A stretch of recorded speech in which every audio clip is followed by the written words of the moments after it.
How to add XM account to MT5. Hello everyone, welcome to our channel. Let's see how we can do it. For this, just simply open up your XM account and log into it. After that, open up the market section, and on the top you would be able to find the real or the demo account of yours according to the switch that you have made, and then simply click on it.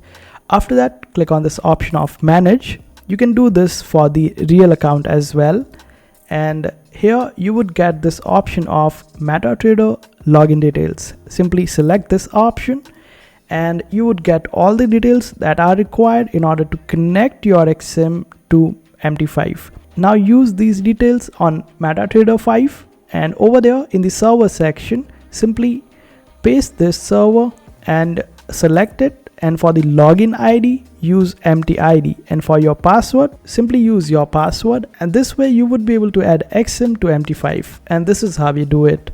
I hope this video was helpful. Make sure to hit that like button and also subscribe to our channel for more helpful videos.